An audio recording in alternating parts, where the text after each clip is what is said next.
రాజమహేంద్రవరం కల్తీ పాల ఘటనపై కూటమి ప్రభుత్వం హైడ్రామా ఆడుతోందని వైఎస్ఆర్సీపీ అధికార ప్రతినిధి మాజీ ఎంపీ మార్గాని భరత్ మండిపడ్డారు. రోజుకో బాధితుడి వెంటిలేటర్ తొలగించి మృతదేహాలను కుటుంబాలకు అప్పగిస్తూ ఈ ఘటనను యాక్సిడెంటల్ గా చిత్రీకరించే ప్రయత్నం జరుగుతోందని ఆయన అనుమానం వ్యక్తం చేశారు. ఆ కూలెంట్ లీక్ అయిన దాంట్లోంచి ఆ ఇథిలీన్ గ్లైకాల్ వచ్చి పాలల్లో కలిసింది, ప్రమాదవశాత్తు తాగారని చెప్తా ఉన్నారు.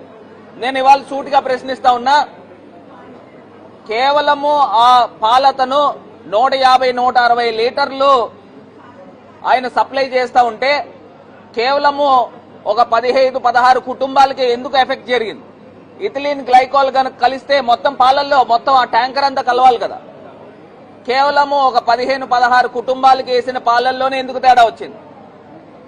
ఇక్కడ పోలీస్ డిపార్ట్మెంట్ కూడా రకరకాల కోణాల్లో దీన్ని దర్యాప్తు జరపాలి. ఎందుచేతనంటే అక్కడ పేషెంట్స్ కి ఇచ్చే ట్రీట్మెంట్ చూస్తే అందరికీ కూడా కిడ్నీస్ ఫెయిల్యూర్ అయినాయి. అంటే ఎవరైనా పురుగుల మందు తాగి ఆత్మహత్య చేసుకుంటారు చూసారా, వాళ్ళకి ఏ రకంగా అయితే ఎఫెక్ట్ జరుగుతుందో ఇక్కడ ఉన్న పేషెంట్స్ కూడా అదే జరిగింది. అంటే పురుగుల మందు ఎంత కాన్సన్ట్రేషన్ లెవెల్స్ లో జరుగుతుందో ఆ ఎఫెక్ట్ జరిగింది. ఇది పెద్దవాళ్ళకి అంటే సుమారుగా 65, 70, 80 సంవత్సరాలు వాళ్ళకి, చిన్నారులకి, చంటి పిల్లలకి ఈ ఎఫెక్ట్ జరిగింది. మిడిల్ ఏజ్ పీపుల్ కి జరగల. అంటే దాన్ని బట్టి ఇక్కడ ఏమర్థం అవుతా ఉంది, ఇది కేవలము ఆ కల్తీ పాలు అతను ఆ కలిపే దాంట్లో యూరియా కలిపాడా, లేకపోతే ఏదైనా ఫార్ములిన్ కలిపాడా, లేకపోతే ప్రొఫెషనల్ రైవల్టీ ప్రకారంగా అతనికి కిట్టన వాళ్ళు ఎవరైనా అందులో పురుగుల మంది ఏమన్నా కలిపారా? ఇవన్నిటిపైన అన్ని కోణాల్లోనూ దర్యాప్తు జరగాలి.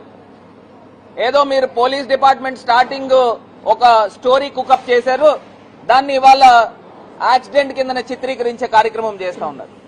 నేను సూటిగా ప్రశ్నిస్తా ఉన్నా, అసలు బాధితుల కుటుంబాలు రోజుల తరబడి ఈ అక్క హాస్పిటల్ దగ్గరే మరి ఉంటా ఉన్నారు. వీళ్ళు మళ్ళీ ఎక్స్గ్రేషన్ ఏమో చనిపోయిన వాళ్ళకి 10 లక్షలు ప్రకటించారు. బాగుంది. కాకినాడ ఘటన ఆ ఫైర్ మిషాప్ జరిగితే అక్కడ చనిపోయిన వాళ్ళకి 20 లక్షలు ప్రకటించారు. ఏంటి వ్యత్యాసం ఏంటి? ఈ రెండు కూడా గవర్నమెంట్ తప్పిదాల వల్లనే జరిగింది. ఈ ప్రభుత్వం యొక్క నిర్లక్ష్యం వల్లనే జరిగింది. నిజంగా ఎప్పటికప్పుడు ఈ అనార్గనైజ్ సెక్టర్ ని ఆర్గనైజ్ చేసి ఎప్పటికప్పుడు మానిటర్ చేసి మిల్క్ అనలైజర్స్ ద్వారా దీన్ని గవర్నమెంట్ బాధ్యత తీసుకుని ఉండుంటే ఈ ఘటన జరిగి ఉండేది కాదు కదా. 2023లో మిల్క్ ప్రొక్యూర్మెంట్ యాక్ట్ అని జగన్మోహన్ రెడ్డి గారు అప్పుడు ఒక చట్టం తీసుకుని వచ్చారు. ఆ చట్టం ఇది చెప్తా ఉంది, ఎప్పటికప్పుడు కంటిన్యూస్ మానిటరింగ్ జరగాలి, మిల్క్ అనలైజర్స్ తో దీన్ని అనలైజ్ చేయాలని. నిజంగా గవర్నమెంట్ తలుచుకుంటే చేయలేరనండి ఇవన్నీను. ఇవాళ మరి బాధిత కుటుంబాల పరిస్థితి ఏంటి? నిజంగా చిన్నారులను మనం చూస్తే చంటి పిల్లలు, 6 మాసాలు, సంవత్సరం వయసు ఉన్నవాళ్ళు, ఆ పిల్లలు 18 రోజుల నుంచి మృత్యువుతో పోరాటం చేస్తా ఉన్నారు. ఎంత అన్యాయం అండి.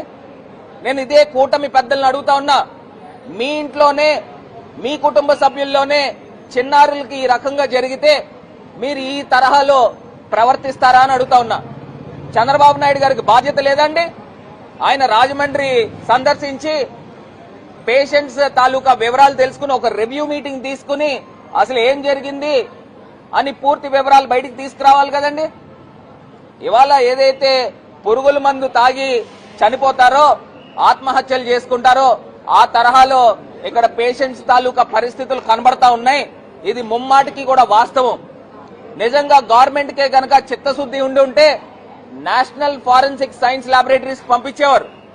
మీ ఆధీనంలో ఉన్న ల్యాబొరేటరీస్ పంపిస్తే మీరు ఏం చెప్తే రిపోర్ట్లు ఇస్తారు. అయినా నిజంగా ల్యాబొరేటరీస్ దగ్గర నుంచి రిపోర్ట్స్ రావాలి అని అంటే మీకు 15 రోజులు ఎందుకు పట్టాలండి? మీరు గవర్నమెంట్ అనౌన్స్ చేసింది ఇథిలీన్ గ్లైకాల్ అని బాగుంది, రిపోర్ట్స్ ఎందుకు బయట పెట్టరండి? పబ్లిక్ డొమైన్ లో ఎందుకు పెట్టరు? మీడియాకి ఎందుకు ఇవ్వరు? ప్రతిపక్షాలకు ఎందుకు ఇవ్వరు? కనీసం బాధిత కుటుంబాలకైనా తెలియాలి కదా, ఎందుకు చేయరని అడుగుతా ఉన్నా. ఇంత అన్యాయంగా ఈ ఇష్యూని కన్సీల్ చేసేయాలి, ఇది ఒక బయటికి రాకూడదు అని చెప్పి రోజుకు ఒక డెత్ చూపిస్తా ఉన్నారు. అంటే ఒక్కసారి నిజంగా మాకు అనుమానాలు ఉన్నాయి. ఆ పేషెంట్స్ తాలూకా ఎవరైతే వెంటిలేటర్స్ మీద ఉన్నారో వాళ్ళు రోజుకొకళ్ళని డెడ్ బాడీస్ తీసుకొచ్చి కుటుంబ సభ్యుల చేతుల్లో పెడతా ఉన్నారు. ఒక హై డ్రామా ఈ ప్రభుత్వం ఆడుతా ఉంది. దీంట్లో వాస్తవాలు బయటికి రావాల్సిన అవసరము ఈ ప్రభుత్వము పైన ఉంది. దీన్ని ఏదో కన్సీల్ చేసి దీన్ని ఒక యాక్సిడెంట్ కింద చిత్రీకరించే కార్యక్రమము ఈ ప్రభుత్వం చేస్తున్నారనేది క్లియర్ గా అర్థమవుతా ఉంది. మరి అక్కడ చూస్తే చిన్నారులండి నిజంగా వాళ్ళ తల్లిదండ్రులు నా దగ్గరకు వచ్చి ఎంత బాధపడతా ఉన్నారు. ప్రభుత్వం ఇచ్చే డబ్బులు మాకెందుకండి, మా పిల్లలు మేము అల్లారు ముద్దుగా పెంచుకున్నాము, మా పాలు మేము చేసిన తప్పల్లా ఏంటంటే మా చంటి పిల్లకి పాలు తాగించడమే మేము చేసిన తప్పు అని చెప్తా ఉన్నారు. అసలు వీళ్ళకి ఈ కూటమి పెద్దలకు కనీసం మనసు ఉందా అని అడుగుతా ఉన్నా. మీ ఇంట్లో కూడా చంటి పిల్లలు ఉన్నారు కదా, ఈ పాలు తాగి పిల్లలు చనిపోయే పరిస్థితులకు వచ్చేయి అని అంటే ఇది ప్రభుత్వం ఫెయిల్యూర్ కాదా అని అడుగుతా ఉన్నా. ఇంకొకటి ఈ ఘటన జరుగుతా ఉంది, బయట ఏం చెప్తా ఉన్నారు, ఈ పక్కన వీళ్ళకి హెరిటేజ్ అనే ఒక సంస్థ ఉంది, వాళ్ళు అడ్వర్టైజ్మెంట్లు ఇమీడియట్ గా పెంచేశారు.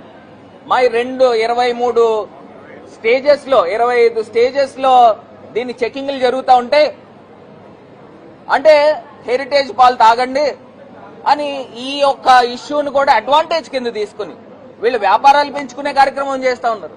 ఎంత అన్యాయమో చూడండి. మా అన్ని కూడా పాస్చర్ మిల్క్ ఇవన్నీ కూడా ఎప్పటికప్పుడు ఒక సేఫ్టీ ప్రోటోకాల్స్ లో ఉంటుంది అని పాల వ్యాపారస్తుల యొక్క వ్యాపారానికి కూడా గండి కొట్టే కార్యక్రమం ఈ ప్రభుత్వం చేస్తా ఉంది. ఎంత అన్యాయం చూడండి. ఈ ప్రభుత్వం వచ్చిన తర్వాత మొత్తం అన్ని కూడా కల్తీనే. అటు పాలల్లో గాని కూరగాయల్లో గాని ఏ వస్తువు తీసుకోండి, టీ పొడి తీసుకోండి, ఏ వస్తువు తీసుకోండి, తిండి పదార్థాలు తీసుకోండి, నూనెలు తీసుకోండి. మొన్న ఫుడ్ సేఫ్టీ అధికారులు తనిఖీ చేస్తే ఆ నూనె ఏదైతే వీళ్ళకి దొరుకుతా ఉందో రెస్టారెంట్స్ వాళ్ళు బేకరీ వాళ్ళు కొనుక్కునేది కిలో 60 రూపాయలు అటండి. ఎక్కడైనా కిలో 60 రూపాయలకు నూనె దొరుకుతుందా?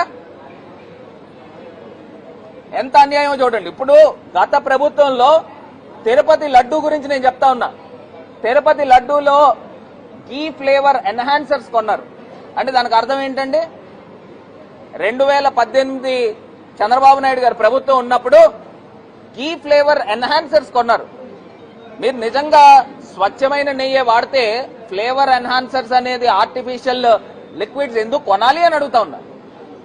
సుమారుగా 3,85,00,000 రూపాయలతో సుమారుగా నాకు తెలిసి 80,000 కేజీలు కొన్నట్టున్నారు.